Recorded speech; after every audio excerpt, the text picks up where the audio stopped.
Tonight, I mean it. And why should I believe you? Why tonight, Ridge? Because you say so? Shall I serve dinner now, Mr. Forrester? Don't bother. Thanks, Alex. I'll do the honors.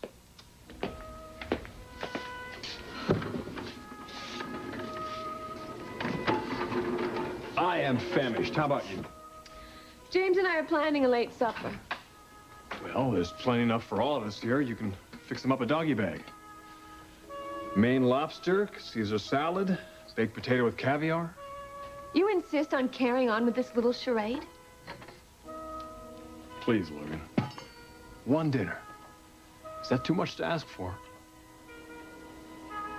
All right, fine. Knock yourself out, Ridge. You've got until dessert, and then I'm leaving.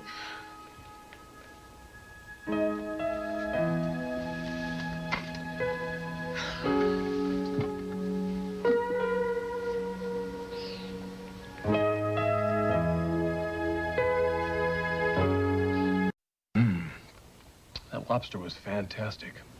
Sure you don't want to try some? Positive. You know, I've been thinking a lot about us recently.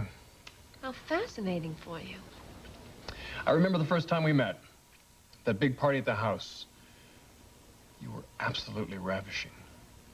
I was wearing an apron. I was the caterer's helper. And our first date, we went skinny dipping. As far as I recall, you dropped your shorts and I left.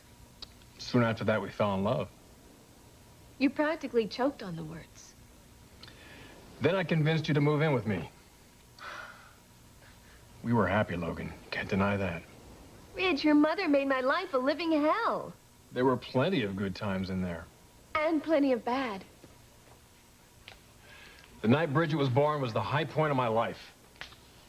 You try having a baby in freezing cold weather in this cabin in the middle of nowhere where there's no doctor around, and you tell me how wonderful that is. You're not going to cooperate with me here, are you? Ridge, I would like to know what you're getting at. Your trip down memory lane is kind of boring me. All right, well, then I'll get right to the point. Finally. What I'm trying to say here is you and I have grown up together, Logan. From crazy kids to responsible parents. Yes, it's true.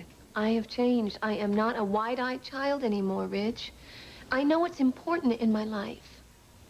So do I. It's taken me 7 years to realize what should have been plain as day from the very beginning. You are the single most important person in my life, Logan. I love you. I always have, and I always will. You what? I love you so much. The truth is, I don't go 1 hour in the day without thinking about you. When I see you, it does something to me. I can't even describe it. Your smile just makes me feel so exuberant. And your eyes, the way you look at me like that, it's as if you know exactly what I'm thinking. That kiss the other day reminded me of how much passion we had and how strong it was. God, do I miss that. And I want it back. I don't ever want to be without it in my life ever again.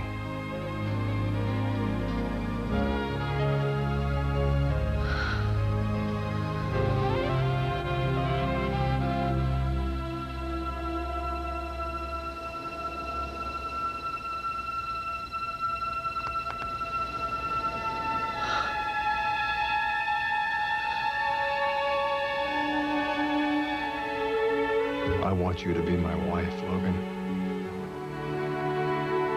Will you marry me? First time. I want to hear it again. All right. I want you to be my wife, Brooke. I'm asking you to marry me. That's what I thought you said. You want me to get on my knees? Are you that desperate? Desperate? No. Sincere? Yes. Why, Rich? I told you why. Because I love you. Because you love me. Yeah.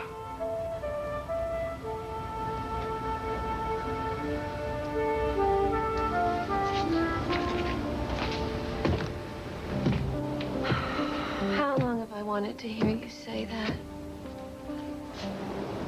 Brooke, for a long time I couldn't say that. Because I was in love with and married to someone else. That's not the situation anymore. Now I'm free. And so are you. It's here, Brooke. Our time. Yours and mine. And all you have to do is say yes.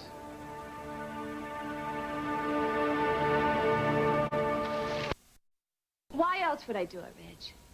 Because you're angry at me and you want to hurt me? You're not the rationale for my behavior. I mean, believe it or not, I do things for reasons that have nothing to do with you. You only want me when you know you can't have me or when you're going to lose me. Well, this time it isn't going to work. I made a commitment to James, and I am going to keep that commitment.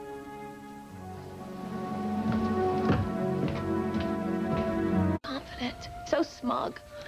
Yeah, I am confident. I feel better than I have in months. You know why? Because I've made up my mind about something, Brooke. Something I know is right. I feel pretty damn good about that. Well, I feel pretty damn lousy. Of course you feel pretty damn lousy. You're determined to marry the wrong man. How do you expect to feel? Rich, I feel lousy because you're playing head games with me. And you pretend that it's love. Well, it's not love, it's manipulation. Passive-aggressive, macho-controlling manipulation. And I won't fall for it. I won't. Rich, if you really wanted to marry me, you wouldn't have waited. Brooke, I didn't wait. Yes, you did. You practically waited until James and I were standing in front of the Justice of the Peace. I was dealing with a tragedy here. Yes, I know. And it's really a horrible thing that happened to Taylor. And you were mourning and grieving, and I helped you through that. But that was months ago, Ridge.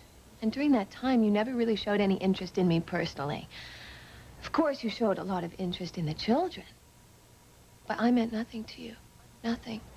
Until last night. You're wrong. Even if you think you're right, what does it matter? I finally came around, Brooke. I'm a slow learner. Call it whatever you want. You know, I have a man that loves me and that wants me and is waiting for me. And he is not a slow learner, Ridge. He's wanted me from the day he met me. And I hope to God that he still wants me. No, you don't. How can you say that? You don't know what I'm feeling or thinking, Ridge. Yes, I'm afraid I do. That's why I'm here. And that's why I'm asking you to be my wife. You really don't want James to marry me. This has nothing to do with James. Yes, it does. It has everything to do with James.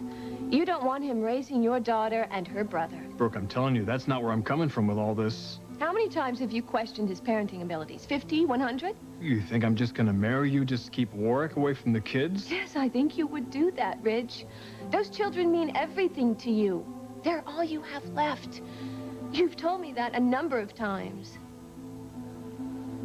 I'm sorry, Ridge, but you have no credibility with me. I hope you can take that ring back. Logan. I'm gonna hang on to this ring because you're gonna be wearing it. You're gonna be my wife, Brooke Logan. Damn it, you and I are not gonna blow it again.